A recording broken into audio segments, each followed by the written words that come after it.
Yeah, I'm gonna try and forget that little button's in the corner now. Does It's really annoying. I wish you could like hide it. does it show on yours as well? Yeah, I could Recording. put a bit of blue tack. I'll put a bit of blue tack over it. It's fine. It's fine. Is there anything Blue Tech can't do? It's done. It's done. And how easy? I wish I had some Blue Tech right now. See. I don't know if they, I don't think they have it in Lithuania. I think it's an English thing. Yeah, it's probably called something else, isn't it? Probably. What's Lithuanian for blue? Um. Uh. Ooh, Maline or something. Ah, look. Have you got any Bellini kicking around? But Maline is like pancake. No, Maline. Bellini. What's tack? Tack. Thank you. I think. Yeah. What is tack? Tack's a Russian word, no? I don't know. Now it's getting confusing. You're just Yeah. gonna have to post me some probably. Like it's my Okay. birthday in April, so just Okay. that's all, Sorted. that's all I want. That's all I want. That and Marmite. I can't get Marmite here. What? I know. Can you get Vegemite though? No, none of the No. mites. None of No. the mites at all. What about other preserves? Uh, Jams? jams, yes. Yeah, yeah. We're not. It's not that backwards. We haven't invented jam yet. Fuck. I don't know. Seems like a very British thing, jam. It, Like, why? you know what is British and that freaks Lithuanians out is they have jam, of course, but they don't put butter on their toast first. They just put the jam straight on. And so Yeah, if I put butter on, right. they freak Mental. out. I do kind of get that though, because the butter's like, you wouldn't want salty jam, would you? Or would you? I don't know. A little bit, a little bit of salt. We don't have to buy salted butter. You just go unsalted, and then And then what's the point? I guess you go ask if you want salty jam or just jam, and But I guess the melts into the bread, doesn't it? And that's the whole point. it's That's the thing behind it, isn't it? exactly. And don't understand that yet here. Yeah. So I mean, I'm Well, amazed that they'll learn. they got so far. Is that why you were working in a kindergarten? So you can like teach them from the ground up. Uh-huh. Just You're already influencing them bad ways. yeah, I could make a Like, fortune probably, like just don't know, yeah. holding workshops. You should just get a bunch of those, those tiny packs of butter, and Mm-hmm. just Yeah, have them no. with you at all times. Or just lay in my pockets. Why not? Just actually screw it. Just get like 2 tubs of butter, Hmm. maybe an unsalted in one side, salted in the other, and Yeah. then yeah, knife on you. I bet you've probably got a knife on you anyways if you're working in the woods, like a wilderness knife. Yeah, like a Or whittling knife. Yeah. yeah, what's the spoon and fork combined? No, spork. I bet you got a spork. You know, I haven't got a spork. Uh, What? I know. I don't know how I've survived for that. Lucky I haven't been in a survival situation where I've needed these things, butter and sporks. But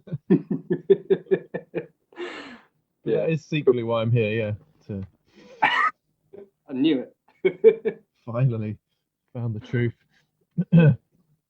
Well, yeah, man, this is golden conversation already, Will.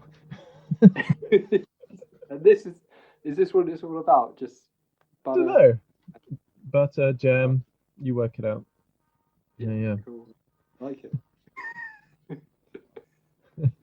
So how's life in Reading? Last time you spoke, it was like you said Reading shit and like Well, yeah, it's the worst thing happened that weekend was I got some new boots, that's a good thing. and so because like the only thing you can do at the moment is basically go out walking. Hmm. So if I walk from here, I can get into the countryside in like about 10 minutes.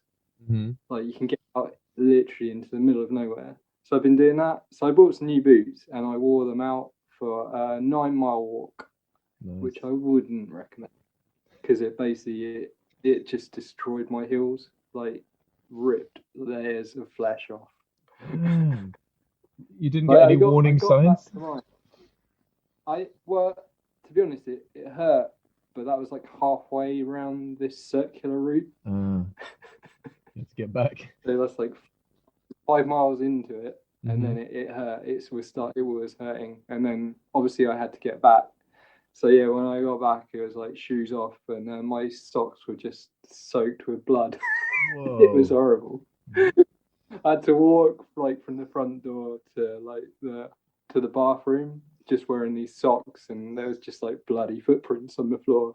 So Wow. yeah, it wasn't good. And so it's been like really depressing since then, because obviously I haven't really been able to go out walking at the weekends. Right. It's really good. I don't know. I find if I go out walking, I get low. It kind of clears the mind, and Mhm. I end up being able to think up songs and stuff in my head. Like Ah. music comes to my head. It's really weird. It's almost like, I guess it's my happy place, Mhm. because there's nothing else to really think about. You're out in the middle of nowhere. There's no real people around because no one's as crazy as me. And yeah, it's just like the amount of songs I come up with That's is crazy. You don't crazy. so you're not walking like listening to headphones, No, not I got don't music listen on. to music. I just listen to nature. You just but like somehow you're listening to the songs in your head. Like how do you hear that? Is it like a little melody comes in or guitar part Yes, or yeah, like melodies come into my head and stuff. Yeah. Ah, And you know then usually, if I've got my phone on me, I'll record like a really terrible mumbling demo, I love to hear some of those. or if not, I try and keep it in my mind as I'm walking around. Uh-huh. So I'm like going over it, and then when I get back home, I'll get in and then like grab guitar and try and just get something down, the melody or whatever. Yeah, yeah. I wonder where that comes from though. Like I guess in the space that you get from walking, then Yeah. some do you ever get that when you're just like around the house or when you wake up? Because I heard, Paul Mm. McCartney's got this story. Like yesterday he woke up and he had like the melody for yesterday in his head. All So right. he got to the piano and like played the thing. Like it just like Yeah. sounds like you and McCartney got something in common. Like these I things just do come have it. to you. Yeah, I have stuff like when I'm at work, stuff comes to me sometimes, and just grab the phone, record Uh-huh. like a terrible demo, and see what happens. I mean, Wild. half the time it doesn't get used, but Hmm. I mean, one song I wrote back in the summer, I wrote a whole song whilst I was out. Like it had Wow. a melody, like a verse, chorus, Uh-huh. bridge, breakdown, What? and I even came up with lyrics and words for it. So yeah, I recorded it. It's called Walk Song. I'll have to That's, send it to you. yes, please. Yeah, throw it on SoundCloud or something. We'll Yeah, send it. Send it over. that was all like completely written on a walk. And the That's, weird thing is, most of it just stayed exactly how it was. hmm Like from those initial ideas, that's pretty much how it was. I've never been able to write. I can't even imagine the concept of writing like a guitar part in my head, let alone a whole song of guitar parts. I mean, maybe I can No, think of like a lyric or a line will come in, but never a whole song. That's what a download you're getting yeah, from the universe yeah, somehow. it was a lot of stuff. Yeah, Damn. So yeah. your feet are broken and you can't get these downloads now. Well, yeah. I mean, actually, this weekend was the first time I've been able to walk properly. So I Hmm did go out today, but nothing really came to me. I think it's just because at the moment like it was good in the summer because it was really nice weather, whereas Mm. at the moment it's just really grey and cold and depressing. And English I weather, mean, yeah. I'm trying to think. I did try and think of some stuff. I took my phone with me to hmm see if anything came, but yeah, not this time. Is it like if you try and force yourself to write a song, it doesn't work? But Yeah, if you let it yeah. go, it That's just if you let it go, then stuff happens. Yeah.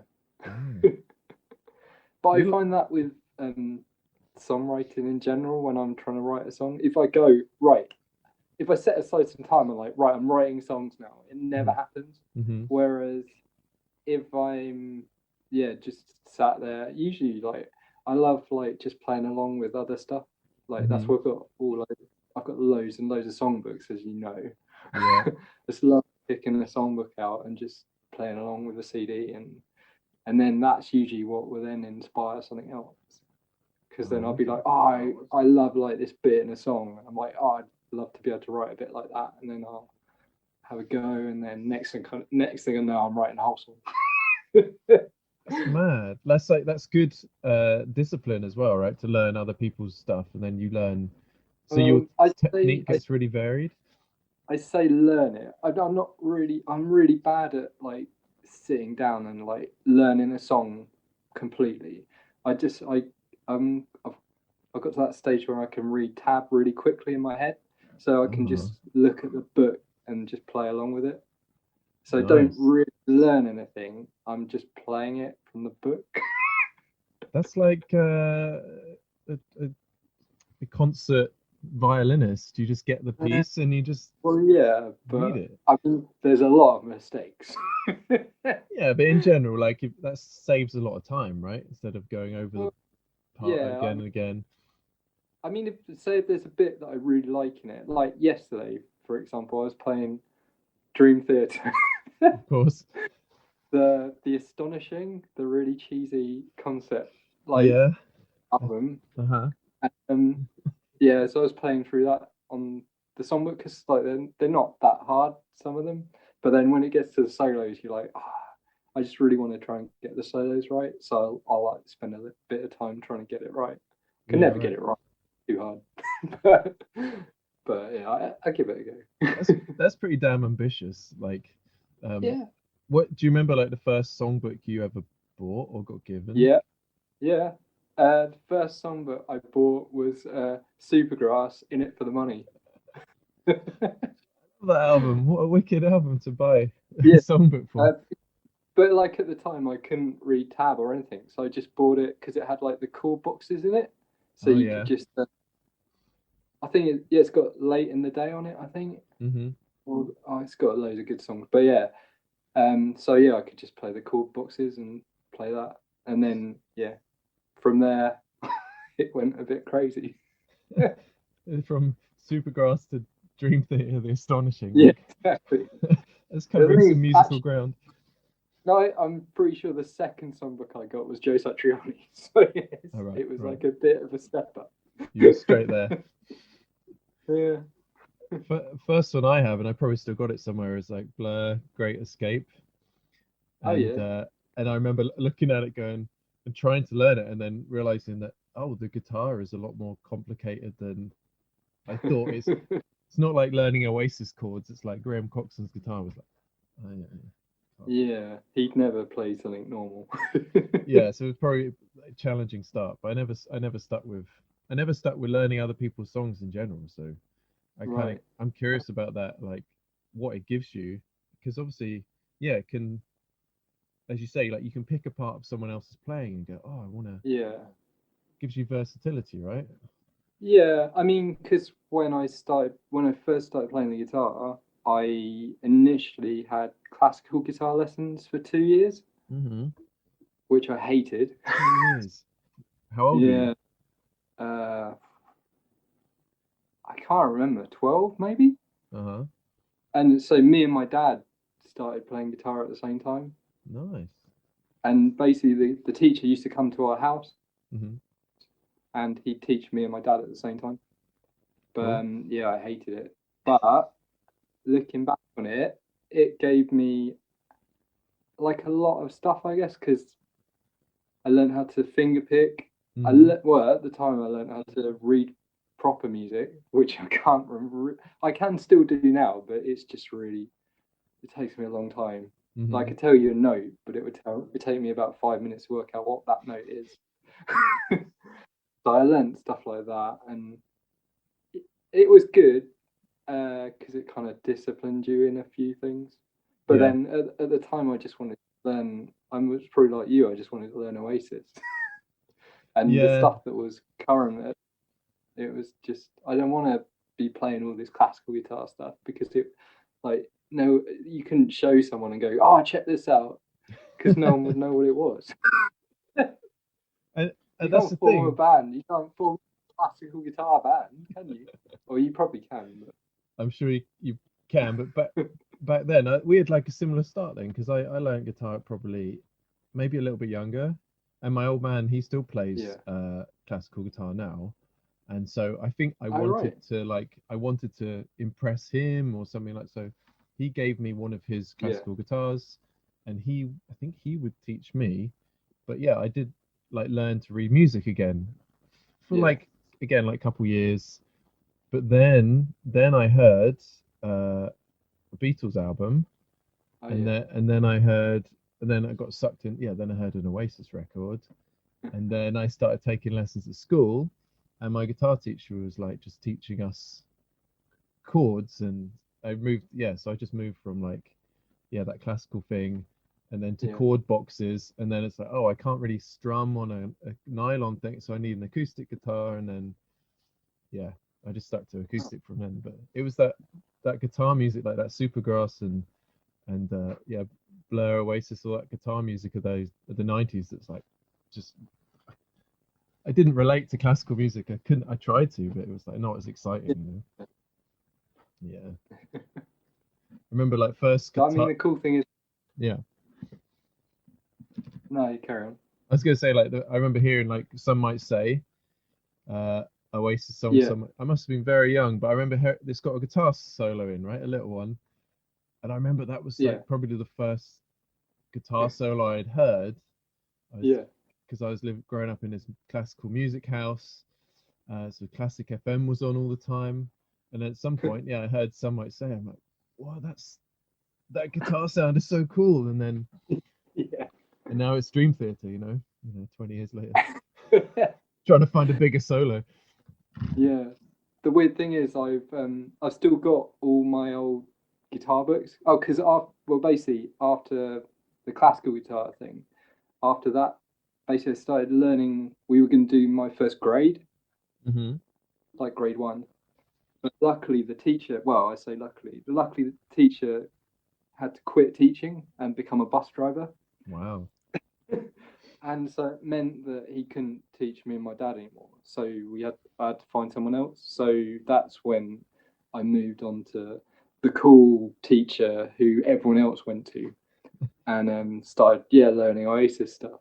And the cool thing is, I've still got all those books that he wrote, like all the tabs out for. Oh, wow. And Okay. yeah, it literally starts at Oasis and the Friends theme tune,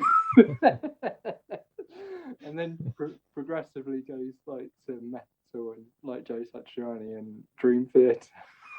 Wait, But it's how did you get into metal, right? How did you get from does your oh no, your old man has quite good influence, right? And yeah, classic rock. that's my dad probably got me into music Mm. mainly. So I started playing guitar because me and my friend wanted to be Bill and Ted. So that's why I ended up getting guitar in the first place, because we both watched Bill and Ted's Excellent Adventure, and we needed to get guitars. But like at the time, couldn't really play. Obviously, just like Bill and Neither could Ted. they. Um, so yeah, that's and I guess that's probably the first music influence in there as well, was because they said Iron Maiden in it. Oh So yeah. I was like, Iron Maiden, they're the cool people. So Hmm. that's how I probably got into Iron Maiden, and that was the first CD that I got, was I can't, Peace of Mind by them, and it didn't have a cover because it was on sale in Woolworths because it didn't have a cover. That's weird. Like the covers are one of the best bits as well when you're a kid and you see a Yeah, I Maiden know. album. Exactly. So it was years and years until I rebought it with the actual cover on it, because the artwork's the coolest thing. Yeah, yeah. But but weirdly, my dad never liked Iron Maiden, because my dad's more into progressive rock, or he was. Mm. He still, well, he was. So he was more into like more progressive stuff, which is weird because I think Iron Maiden's kind of progressive metal now. Yeah. So they come full. But yeah, that's the first CD I got, and then swiftly followed by I think it was Three Lions, the single, for Dylan Skinner, a classic. It's quite a contrast. Yeah. But then everyone had that Uh, back in the day. well, I think that was pre having guitars or anything. I can't Ah, remember. And then the first CD after Iron Maiden was Pulp, Different Class. yeah. That was a great album.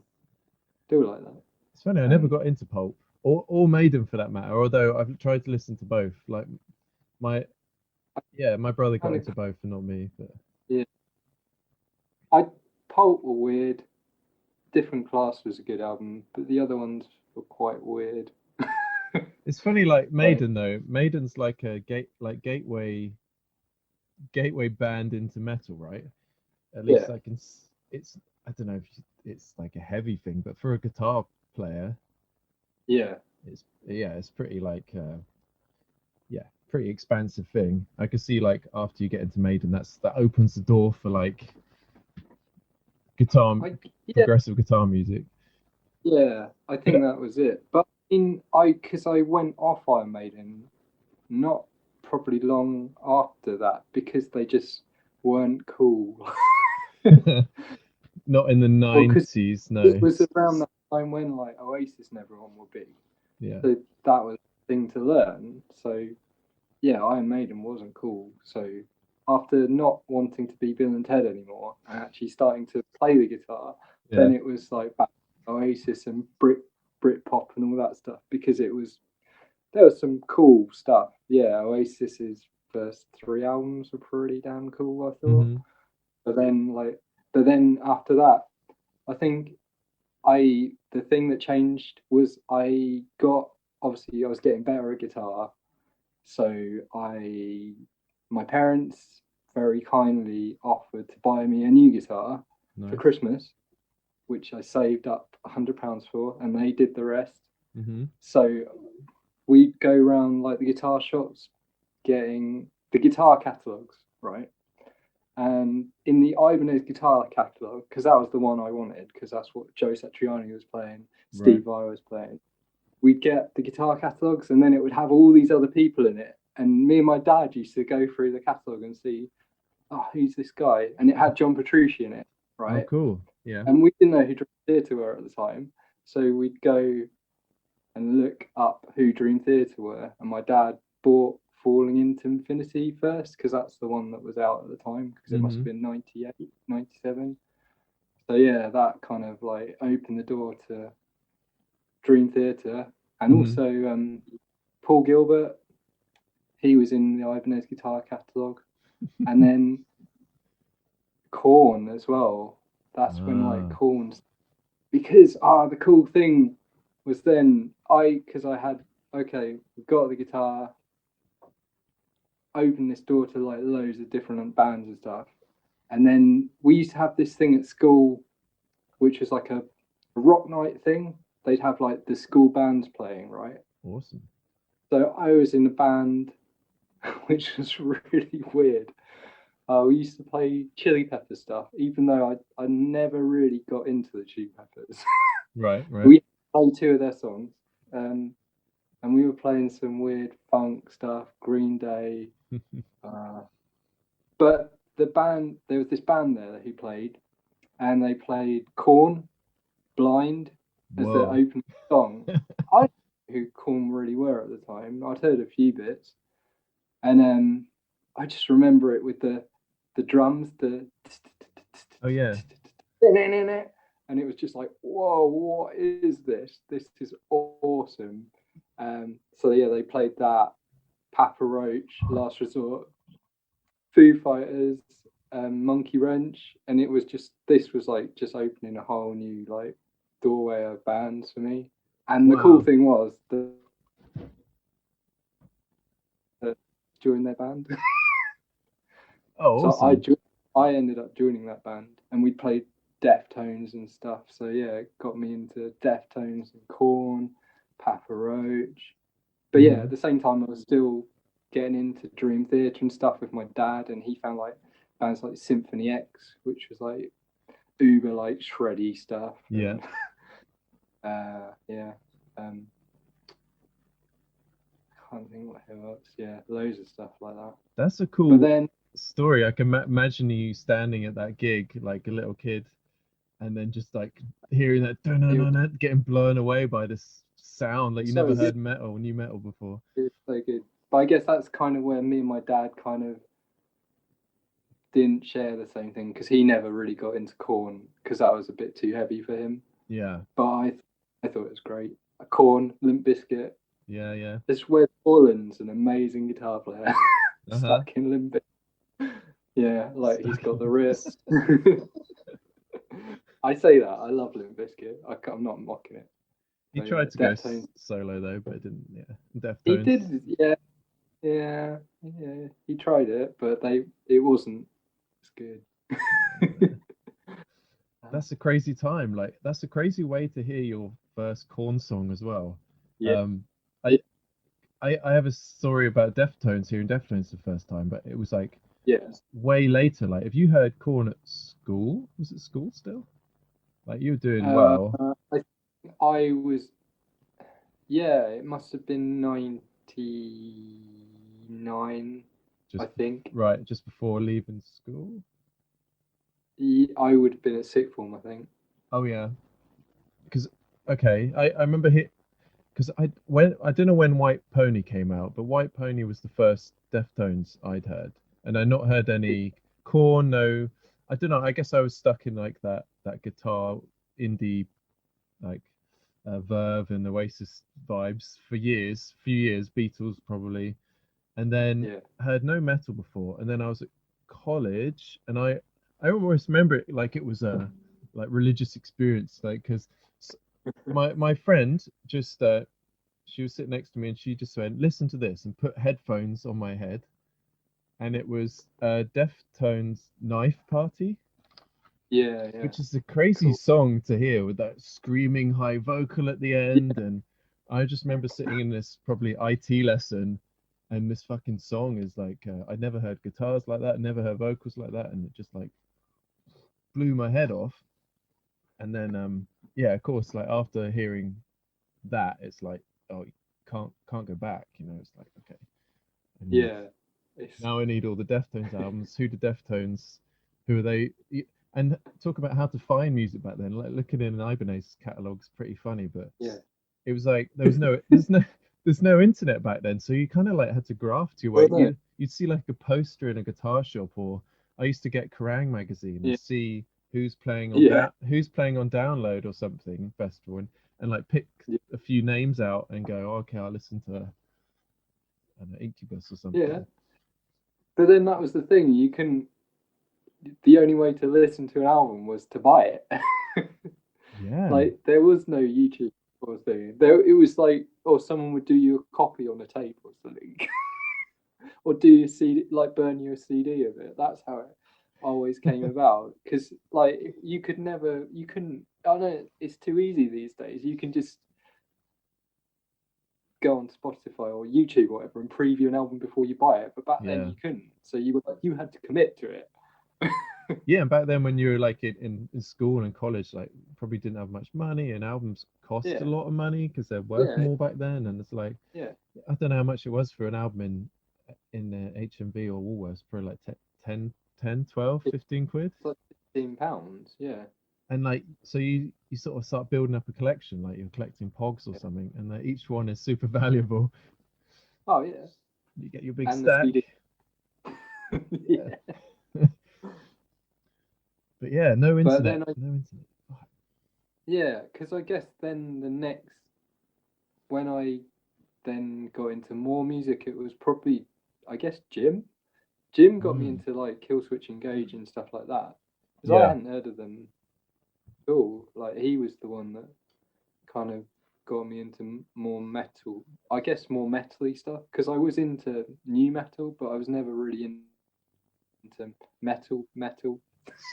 If that same. makes sense. Yeah, he'd start playing us shit like Pantera or Yeah, yeah, and that's like and it'll blow your head off. And then I obviously Metallica were around there as well. Metallica a bit like kind of gateway to Yeah, metal as well, sort of. yeah, And they fall in between that kind of Maiden kind of classic rock yeah, sound and then a metal. And yeah, and then yeah, Killswitch that hard. But when we were at uni, like yeah, when we met Jim, and I don't know, Jim had that really good like punk kind of foundation. I don't know where he got into music, but yeah, he had this kind of always that kind of underground. Oh, I know some yeah, music that you haven't heard of thing, and check out 1 Minute Silence yeah, or something, and some really random stuff. And yeah, like that kind of opened up the metal for sure. Same influence, but that's yeah, you needed a good friend back then who was like into stuff because it was so hard to find stuff on your own. But then I guess that's oh when yeah, we were old enough to go to festivals as well, right? And then festivals just like yeah, open it right up. yeah, yeah. Because I remember going to Leeds Festival in like I think it was 2004 maybe, Uh-huh. and I, I went into like because I used to have like the Concrete Jungle tent, and the band that was on was Alexis on Fire, Wicked. and then after them it was Coheed and Cambria, Bloody hell. then Avenged Sevenfold. It was just mental that because I'd seen all these bands, but I didn't really know who they were at that Mm, time. And it was like later on, then Jim was into Avenged Sevenfold and stuff, and yeah. then oh no way, I've seen them. They were awesome. And he was into Coheed and Cambria, and I remember that. Yeah. And yeah, and everyone loves Alexa on Fire. Oh, yeah. Mind you, that didn't come till later, and I think I ended up seeing Alexa on Fire about 11 or 12 times. Most of those at festivals. Bloody hell. That's Yeah, no, that's yeah. that's Maybe some I think I've seen 3 times at their own gig, but that's pretty good. That's something I miss about those early days of like getting into music because at that point, I don't know. This seems like we're talking about like a steady kind of. I know it's like a roller coaster. Like I don't know if you still feel like this, but that there's that point up to that age, uni age, like like music is still proper exciting all the time, like yeah, yeah, discovering new stuff all the time. And then at some point, I don't know if it's because I stopped going to festivals or something changes where I'm not as excited about it. Like you discover so much that I don't know, maybe I need to challenge myself a new genre, or maybe it's that metal's not moving anywhere, or maybe it doesn't help that yeah, festivals aren't happening, but it's kind of plateaued where I'm like, yeah. what's the next exciting thing? Like, is that journey over of exciting new music discovery? Like, You what just need next? the right friend. Probably do. Need need to join like a jazz band and or funk Don't or know. just jump into another genre. Yeah, yeah, true. I still get really excited about music. Yeah. Like I love finding new bands all the time. So. Mm. Maybe you're still in that place then, because Uh, I can't see me ever leaving it. but I think you're a bit exceptional in that way, in that I think you seem to put more focus in or like reverence, like care into about music than anyone I know. Like, I would say it seems like uh, I don't know, lifestyle obsession or just like it's it's the most like yeah, it's a very pretty important thing to say the Oh least. yeah, like that's the thing. Like talking at work and stuff, and like a couple of one of my friends who gives me a lift in, he's like first thing he gets does when he gets in is put music on, and I'm the same. Like Yeah. first thing when I get home, work, chuck some music on. It's Mm. great. Get it playing loud. If I'm at work, music always. I can't stand silence, and I'm not really in. I don't really like listen to music through headphones. I need it in a room around me. There's a different vibe, yeah, for sure. Yeah, yeah, yeah. I miss having that big speaker. Like actually, where I'm sitting now in the studio. There's a couple of nice speakers, and it's like Yeah, I just like the other week I had like this nice indulgence, like, oh, I can actually blare it into the room, and it's like that's Yeah, how I used to listen to it as a kid, I guess. I used to have that three CD yeah. changer, and yeah, I. that was wicked. But Like yeah, your I mean, mixtape. yeah. But yeah, I need loud music, not too loud because I'll get moaned at by my neighbours. But Yeah, yeah, I need it blaring. Yeah, like the cool thing, and I guess that's the thing with me as well. I've still got all my CDs, so yeah, a lot of people have gone to Spotify and whatever, and they got rid of all their stuff. I've still got mine around me, and I love the fact that I'm searching for something that I've got, and then I discover all these other CDs that are there. So like, I was just looking for one the other day, and then I found all this. I found loads of the old guitar stuff that I used to have, like Eric Johnson and stuff like that. So I've been playing that today. So it sounds great still. And then that's inspired me because I want to now pick up the guitar and learn all that. So nice. You do use Spotify, right? nah, You don't use it at all. Wow, that's a rare thing. I've got I've got a free account thing because I signed up for it before it became massive. Wow. Okay. Someone at my work told me about it, like about must have been about 12 years ago. So Damn. we signed up way back then. Yeah. Um, yeah, I mean I go on it sometimes, but yeah, I it's useful if you want to find other stuff, but I don't know. Yeah, I just like buying. I like having the album in my hand. Mm. I That's like super looking at rare. the Yeah. and I love looking at the artwork and like I like looking as well at like who produced it and mixed it and where it was recorded. Mm-hmm. I know Mm-hmm. that's sad, but I don't know. I bet a and I lot want of to know like what musicians the would say the same. Yeah, who played on what and but that's it. You don't get any of that on Spotify. You get nothing. It makes it seem too worthless in my opinion. Like mm, it's just and like if you don't like a song, skip it. Next one. That's what yeah, I guess that comes back to the thing of having to put your money into an album and mm-hmm. if it's good, it's good. If it's not, you're stuck with it.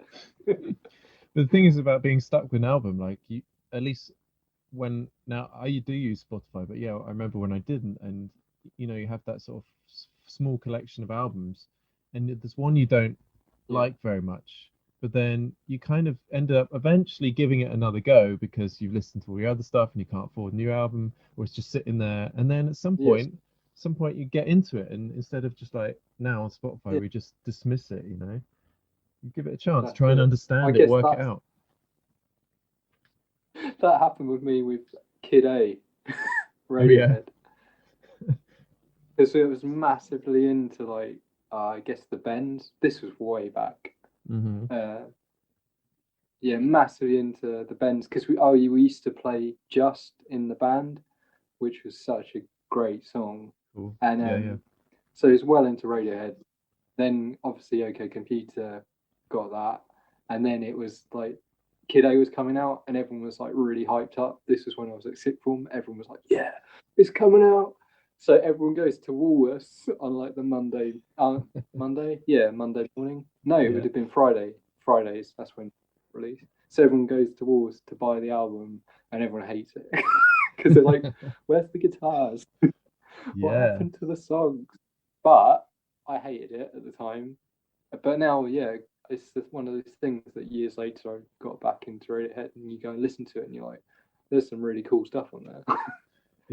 Yeah, that's a good example. Like of they and you haven't got another album for like you can't just go on like YouTube or something and just watch a live Yeah. gig, or you kind of got to yeah, stick with that album until like another 2 3 years until they make another one. And Well, yeah, yeah. so yeah, you give it more of a chance. And but that's a funny example because yeah, a lot of people like didn't like that album at the time. Where are the guitars? And then yeah, now I don't know But there's some, what point it came around to being an album that everyone liked. um I don't know, when people just let them have that, you know. yeah. But I guess the same things happen with you know Stephen Wilson from Mm, Porcupine Tree. yeah. He's just released a new album. It came out on Friday, Right. and he's gone all pop. Pop. Well, Okay. they say everyone's like he's gone pop, but I listened to it and I really enjoyed it because I guess like Porcupine Tree, loads of their stuff was quite poppy anyway. Like Uh-huh. when you think about it, it's only I guess because he's like a few of his past solo albums they've gone really retro. I guess like proper old school progressive rock, and Mm-hmm. then those people who got into him are now like, what's he doing? He's using a keyboard. But yeah, I really enjoyed it. But I know a lot. He's like a lot of backlash over that because he's been saying like he's fallen out of love with the guitar and whatever.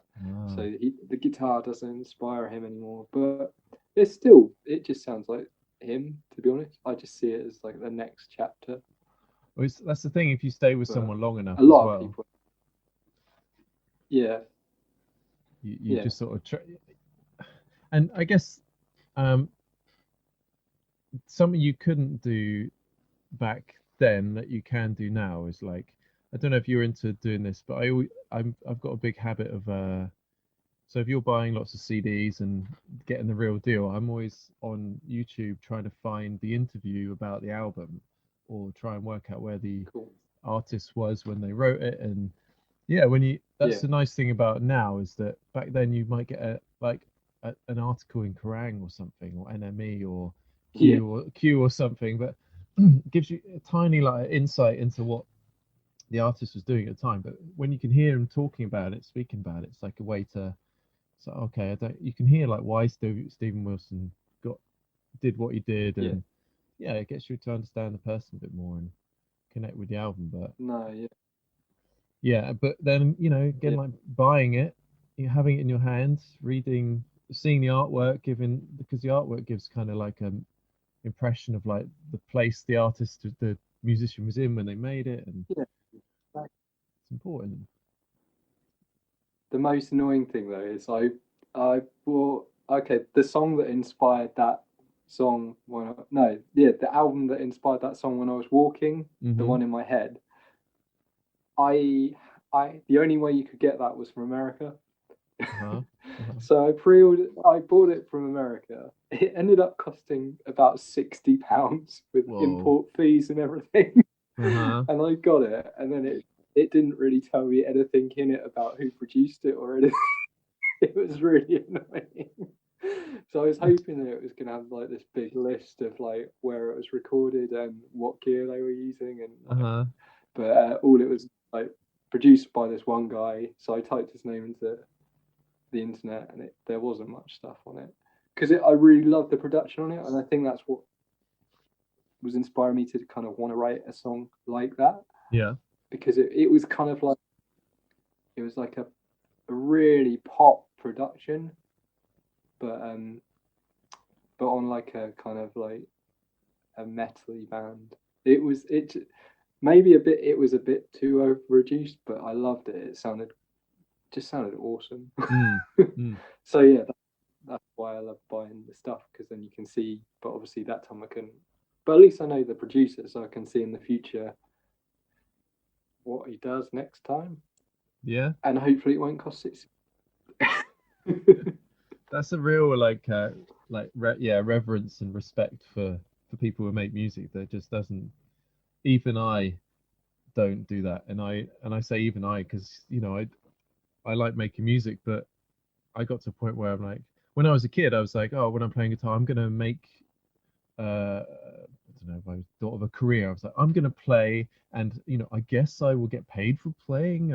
I guess I had that link in my head, like people get paid for playing music, and then at some point, it changed where I'm like, yeah, I guess I'm just playing for the pleasure of it. I never thought I'd ever make money from it, and because I don't even respect the players enough to like buy their stuff, and I know that people who love music and respect the people who make it in theory, like um, but still not quite enough to not get it for free somehow.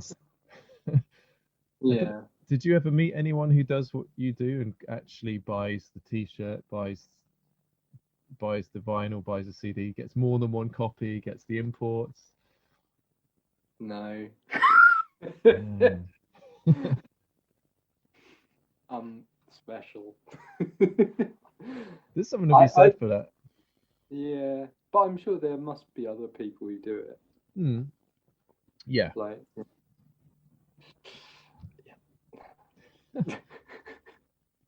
Like I remember, what am I? I think it's a good thing. Like I think a lot of people would respect what you, yeah, how you buy music, like for sure, especially Yeah. the people who make it, you know. I, Yeah. I wondered if you like Yeah. showed off your collection a bit, like on the internet, like you get a bit of connection for it, because you might inspire more people to like do the same, you know. All people would be like, "What are you doing? You can get that for free." Yeah, probably a bit of both. Yeah, yeah, but you could show them all that nice Yeah. stuff you got, like that Devon Townsend box set, and it's like Oh yeah. beautiful stuff. Yeah. Actually, that's worth a fortune now. One of them.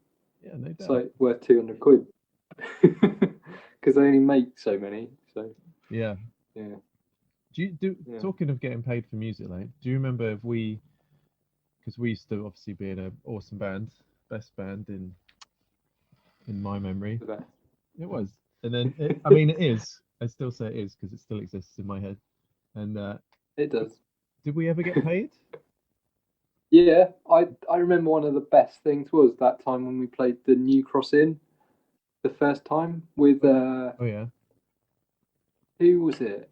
The As gods, right? the guys, yeah, Windmill guys. We got paid like £30. I don't Got remember paid getting £30. paid. Wow. Yeah, we got money, and we got a beer token as well. I remember getting beer tokens occasionally, but never, yeah, never getting actual real useful money, Yeah, which doesn't even cover the we got petrol. paid for that. Yeah, we got paid for that first one. I remember that, Wild. but probably not the. I think it's because I managed to get quite a few people from my work to go, so he Hmm. probably thought we always brought a big crowd. No, we never did. It's so weird though, because I reckon I'd love to have seen where the band went, Yeah. like music wise, because I think we were like we kind of like created an identity Hmm. on that EP, and then the next songs I thought were way better than those songs. Oh yeah. Like, so it would have been interesting to see what kind of happened, but yeah, That's the thing. It was the same in. I remember having this feeling with the band I joined after here in Venice. That one with the questionable name, Bipolaroid. Um, like our first EP was, you know, it was kind of a mix of that old songs, and then we had a couple new ones. But the stuff we were writing for the next one was really good. Like really, you could tell like we found a sound, and we know what everyone does. And it's the same with our stuff. Like we write not only the stuff that we had already written, yeah, uh, but then stuff we were jamming on to be like the next stuff. Yeah, it's yeah, like that's kind of, yeah, so it's almost like the first EP is like a test of like just work out what you can do. Okay, we know how to record now, yeah, and then eventually, yeah, like, and I've I went, well, you and I both made music since, and like so I kind of sometimes can listen to like at least how I sing in other bands and go, okay, that's how I would have sounded in a Here in Venice record yeah. at that time, and then some of that stuff I'm like, well, it sounds kind of good. I'm pleased with that sound, and like then I think, wow, you know, if we kept going, then everyone would have got better, and then yeah, would have been a We good could have thing. still been big. We could have been massive in Crawley still. There's still people there wearing the t-shirts. People might have come to our gigs, yeah, eventually in the Um, wingspan in Crawley. I think yeah, we were on the verge. It just sounds like from every musician I ever listen to on YouTube, it takes Yeah, 10 years to get your first break. no matter who you are. Yeah. I mean, everyone looks like they had a break immediately, but no, there's always like the shitty EPs that no one's heard, the recordings in wardrobes, and then and there's shit gigs, and then you get like some wicked, and then you record something that yeah that because you're all in the same groove and you know what you're doing, and then you break. Like early Tesseract, for example, their first EP, different singer, it's not as good. It's good, but it's. Yeah. And then the stuff when we hear it on Scuzz or whatever, it's super polished by then. It's had 10 years of work. Yeah. And Yeah. so, Yeah. but will we never know? Will we never know how it will sound? One day, I was When? well. That's the thing. I don't know because the thing that I miss most is probably writing with Mm, Ross. That was good because me and him used to get together loads and just jam out ideas. Like yeah. even way back, I've got like mini disc recordings of us just. I think it was the song "Protest." Uh-huh. Way back, we wrote that in his house, like in the front room. Right. That's Yeah, wicked. I've got it on mini disc of us jamming it out basically and going what should go where. And then that song properly came together when with Matt in the studio when Yeah. we just he came in, he was down, and that's how we probably started the band, I guess. When it like it suddenly like had a sound, it's like, oh, Protest works as a Well, we had song. this cool song, and it was way better than anything else we'd written. T- Television or whatever it's called. But that was a good song. I still got the mini disc of that as well. Yeah, man, you're like the librarian of the band, the Yeah, archivist. yeah. That's the Every thing though. jam. Every jam I've got recorded, but it was just cool. Like Mm. listening back to them, you just hear. I still listen back to like the last practice we ever had. It's Oh so yeah, good, yeah. good, it's so tight. Actually, no, I remember hearing that at some point in the last couple of years, and like, but sometimes I can't really listen to it because like, oh, it's so good, and then I start messaging everyone when we can record, and then Yeah, because you turned up late because you went to the wrong place. oh yeah, oh yeah. And but me and Ross and Jim were jamming for half an hour, and there's Mm, some really good jams. mm-hmm. Like there's easily two songs there. Damn. Well, that's the thing though. Because I keep saying, like, let's record, but then you're right. It's like that thing you had with Ross is like songwriting partnership, right? Like Yeah, like every musician you can think of has usually got songwriting partner, and it's usually a duo, right? Lennon McCartney uh, yeah, and uh and so it's so important to have like that whatever it is, that chemistry, that writing yeah, partnership, and then yeah, when we all got in the room together, then of course like well, Jim and I had some kind of connection in definitely vocally, and I don't know, we just had a kind of balance in the band that can't really be created unless we're hanging out, probably. Although it'd be interesting yeah. to try like writing, you know, That's separately. the thing. But then that's the thing that's really hard is, but like with what I find with writing songs is I can't. I find it really hard to edit myself. I guess, which Yeah. was good with being in a band because then you'd have someone telling you, "What are you doing? Don't play that there. It Uh-huh. sounds rubbish." Uh-huh. Which Jim and like Ross and you were good at because like half of my songs they like would start out as really terrible demos and then Hmm. we just end up taking a bit of it like McPop like not McPop what's it called Oh yeah. Dissolve the first demo of that was so different like it was like a metal song How did it and turn into then that? but yeah like and it turned into that thing because I think I tried to do an acoustic version of it, and that just sounded way better. Ah, But like that happened for us jamming it out and whatever at Brighton Electric, and it just turned it into this pretty cool song. that's a cool But that's what I miss. yeah, it's a cool process, and it Yeah, can't. It's so hard to repeat like on on, on your own, And I've been in a bunch of bands since, and the things that have to line up to get that kind of chemistry, that good songwriting is like, yeah, it's a personality thing. It's not like a musicianship Yeah. thing as such. I mean, like, No. I think I can hear that in like Dream Theater, right? They've got reputation for being great musicians, but I wouldn't necessarily say that they are good songwriters. And I love Dream Theater. I got a tattoo on my leg stupidly, and but songwriting, I never listened to Dream Theater for songwriting, and No. but so you, but to get like an emotional connection, which I don't from Dream Theater really, you kind No. of need that personality maybe, and yeah, we kind of had that, and I don't know if I had that in any other band since, like I think it yeah, must be down to that we knew each other. That's what, because I never kind of thought of it. It was like we were a bunch of mates, but then we also play in a band.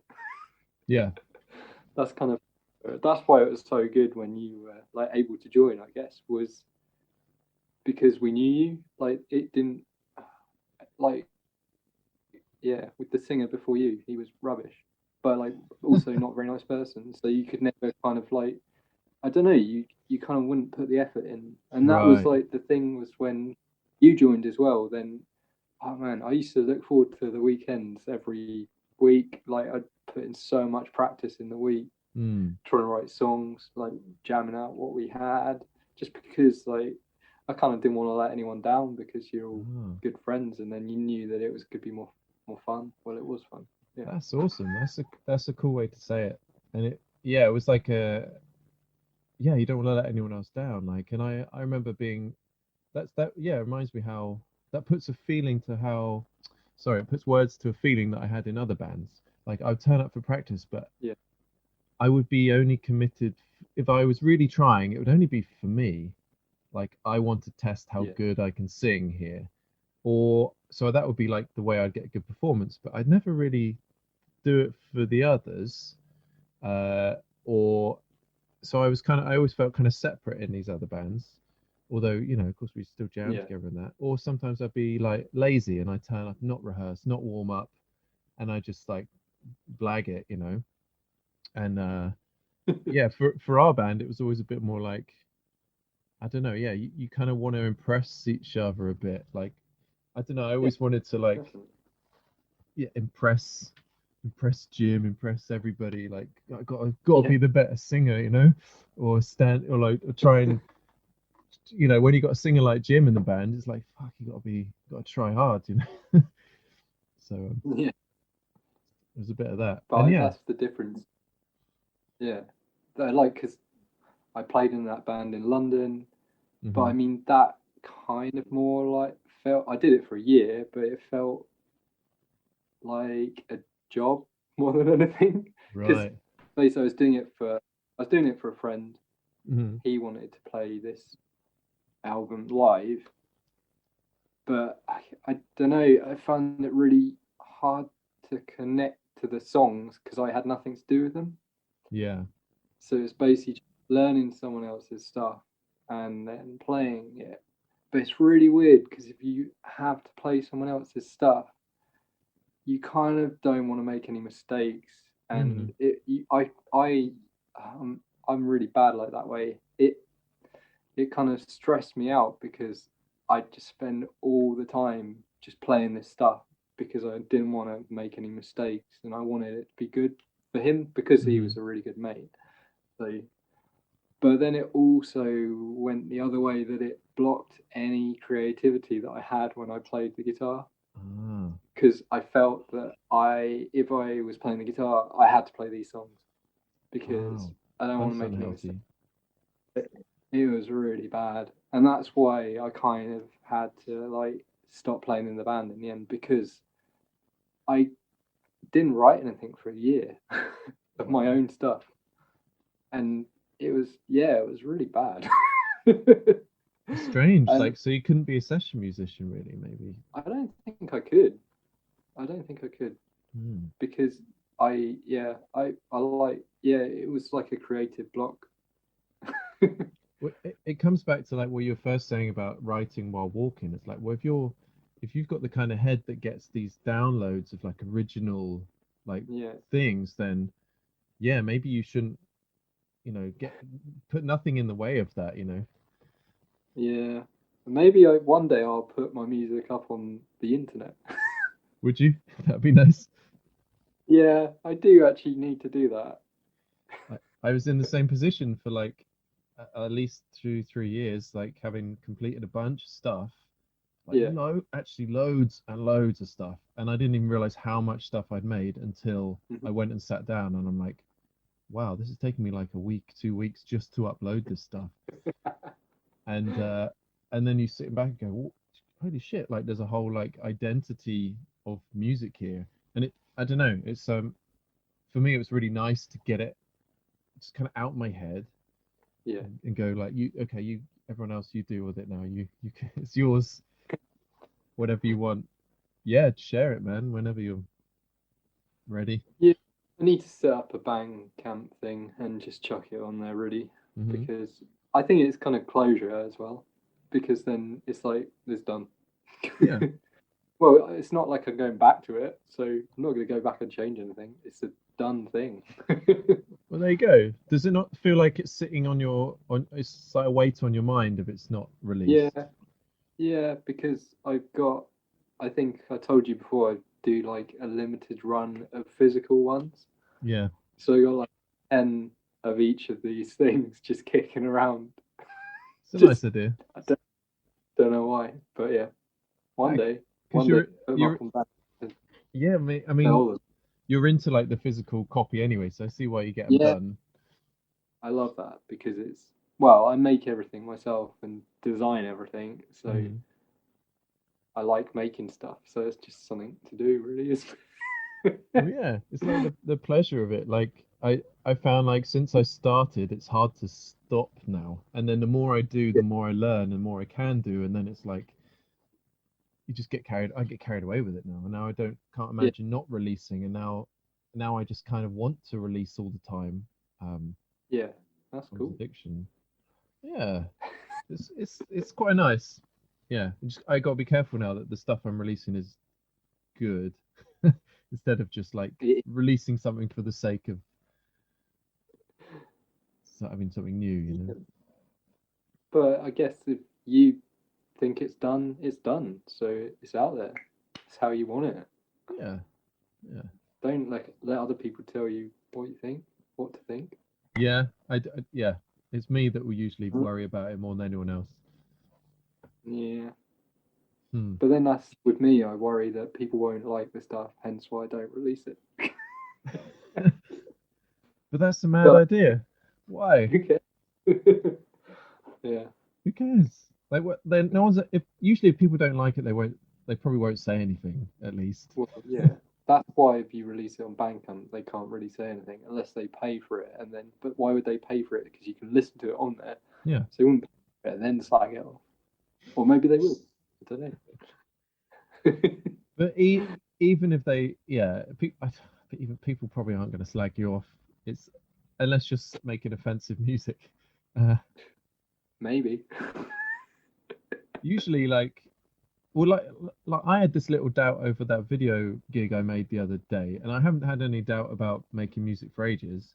But then I Yeah. watched the video back, and I'm like, firstly, it feels very self-indulgent to do a video, about with the camera in your face the whole time, and Ah, and then I was almost like, fuck, this feels self-indulgent, and is it very good? I was like being critical of the singing and whatever, and then so I was almost like, so I did the whole process, rehearsed it, recorded it, spent the money, and then I was almost not going to do anything with it.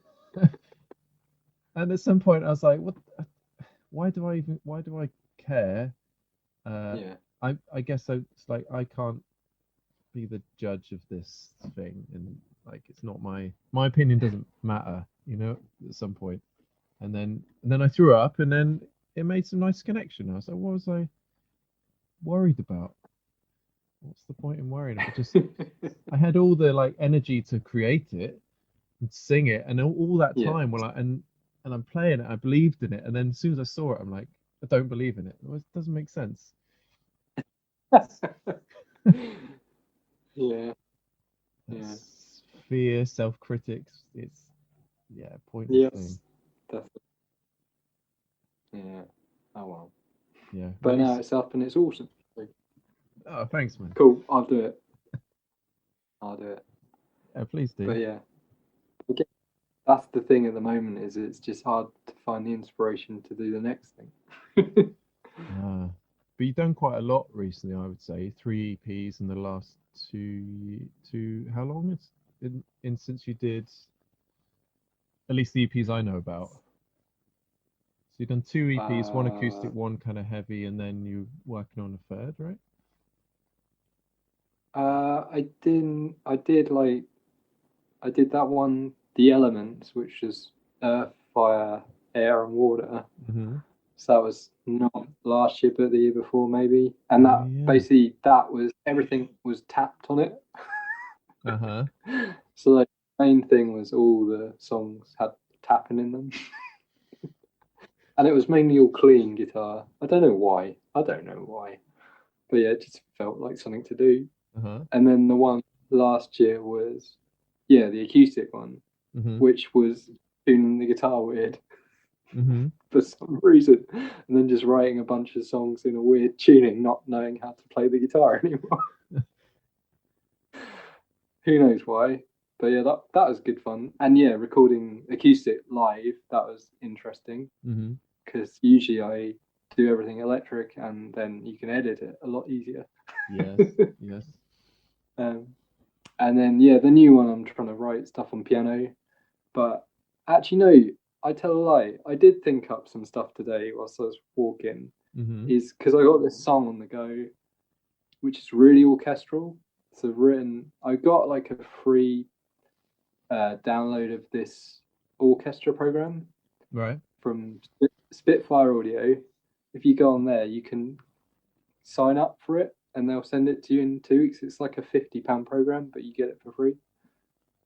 So I've been trying to write with that because it's got like a full orchestra, so you Wow. got all the instruments and that.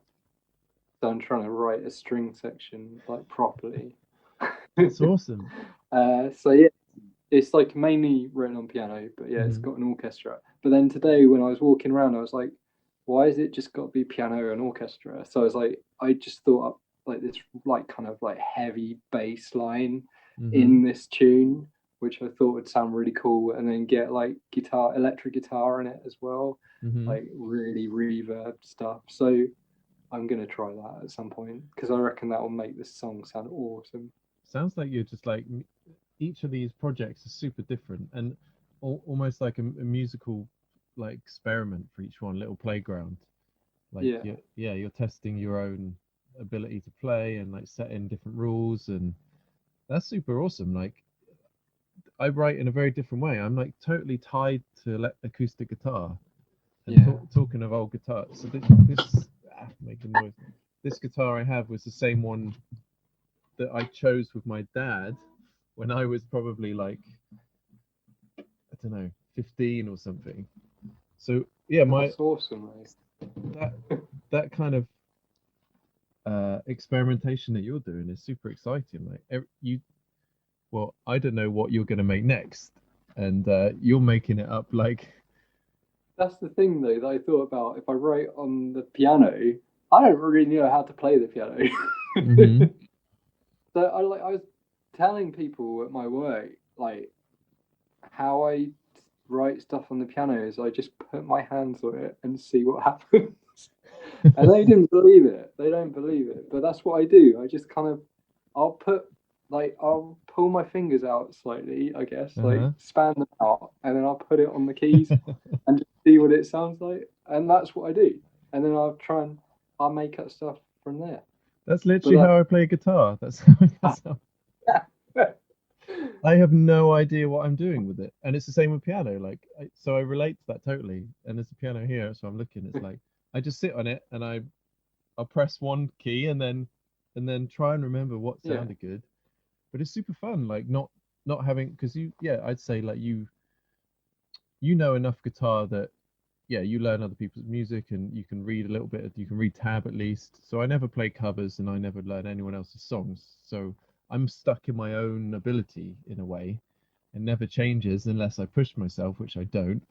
So I just kind of the only the only thing that will change is my intuition or yeah, like yeah, tapping into different intuition. But it's a nice Yeah. process to like I've kind of defended this in my own head, thinking I have conversations with myself like I should get guitar lessons. And then the other voice goes, I quite like not knowing how to play because it's always a surprise. I pick it up and I have no idea what chord is going to go to the next one. I just have to put it there, and if it sounds good, it's oh, that works. No, that's cool. Like it, because you shouldn't. I quite like the idea of that because you're not restricted to theory or whatever it is. Because Hmm. another person at work will be like, "Oh, it's got to fit into the rule of fifths or whatever," like Yeah. the music, and you're like, "Nah, nah, mate, do what you want." Yeah, do what you There's want. no rules when you write music. Like anything can sound good. I mean, look at Slayer solos over Slayer songs. They're not in the right key, but it works. Because it's like what's that's a good example. Like a Slayer solo is like just fucking energy, right? It's just like just have these Just notes in your face. yeah, Yeah. that's it. Done. And it sounds awesome somehow. Different key, different notes, What about different timing. like Chino singing? It's like slightly off tune and slightly wacky, but it's not really. It doesn't Yeah, have to be like Dan Tompkins. It's like yeah, it can be slightly exactly. weird or Works. or maybe he's a Yeah. bad example, but someone who doesn't. Well, Bob Dylan singing maybe. I can't stand Bob Dylan singing. Apparently Ooh. he's good. Oh yeah. Have you heard Dan Tompkins' newest album? Solo album? Yeah. No, I actually haven't What? listened to any of his solo albums. Did you know? Have you heard what he did? Because basically, he wrote an album Hmm. with like all electronically and stuff, and he released that, Uh-huh. and then he's reworked it all like in a heavier vein, Cool. like and basically just rewritten the songs, but I think it's the same lyrics. Wow. But yeah, it's came out just before Christmas. It's awesome. It's got Matt Heafy on one of the songs. No way. Oh wait, I Yeah, think I heard that collaboration actually from YouTube yeah, trawling. Uh, yeah. Worth but checking out the album. It's really good. I should, and yeah, I'm a bit of like a what's the word? Yeah, he's a bit of an inspiration, Tompkins. So I should Yeah. listen to more of his stuff. Don't know why I don't. I don't know why. I think I heard a couple bad songs. I saw a dodgy album I cover, think and I'm like, you saw him dressed up as a peacock. yeah, I saw that, and I'm like, I don't know if I can trust you, Dan. When you're by yourself, I don't trust you. When you're with the band, then I'll give you some credit. But I bet it wasn't his idea. yeah, but he still turned up. Yeah, Maybe he but had the look at same moment when I did with my video, and he's looking at these photos, going, "Should I release this?" and then that one friend didn't stop him. They should have stopped him and They said, should have. "No, you should not be a peacock." It went. I don't know what you're thinking. You went too far, Dan. Well, the music Any bet other bird? the music bet must be really good if you can forgive him for that. Yeah, I prefer the heavier version of it to the electronic. So yeah. No, they're Mm. both good. Worth checking out both of them. That's why I thought they might have released it as like a double thing, but they didn't. Hmm. You have to buy it twice, or not. See. You Well, choose. or just yeah, download it, stream it, Yeah. stream it. So, do you think we should uh try and record Here in Venice stuff again? Do you think we should try and Yeah. finish it? You do? Yeah, because I just need obviously the four new songs that we did. Hmm. They just need sort of bringing up to date, Hmm. like recording the guitars. But I guess that's my other issue is I find it really hard to kind of go backwards. I'm always going forwards. So Yeah. it's like why back to something where we Maybe could write new songs.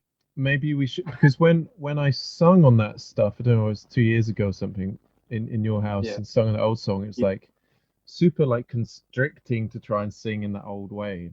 So yeah.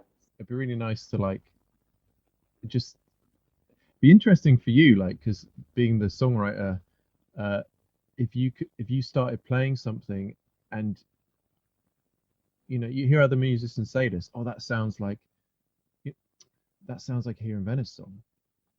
Like that'd be a really what sounds like a Here in Venice song. Like you would probably know if you're what's a Johnny song and what's a Venice song. Do you think you'd hear the difference?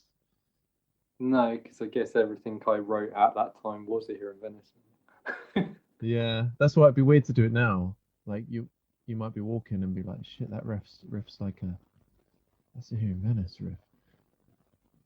I'm trying to plant Well, seeds in your head now. you know, I sent you those three songs pre-Christmas, like Yeah, heavy. I reckon they could have been Here in Venice songs. yeah. Is Matt working on those? He did something on the one of them, but then he wanted loads of stuff changed on it, Yeah. and I kind of couldn't be asked. End of story. Like he wanted like tempos changing and Hmm. bits here and there, but I kind of like I guess it's the same thing. I'd kind of drawn a line under them and they were done. So it was just like Yeah. next. I was already working on the next song, so it's like yeah. But I guess that's pretty bad of me because I. I don't know, because But he sent it like a chorus with the vocals on, and it sounded amazing. But yeah, yeah, I don't know. it's kind of fair enough that he asks, but then it does slow things down or stop it completely. Because Yeah, I got really lucky with that See You Next Year project because he sent me songs and yeah, and they were kind of complete.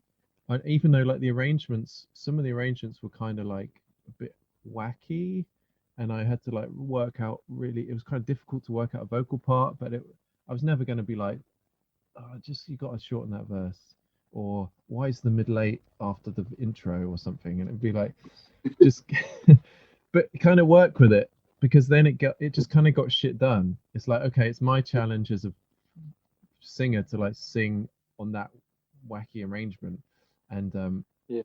so that might be the way to go if you've got like four songs and you like drawing the line under them. It's like okay, then it's up to us to like make it work.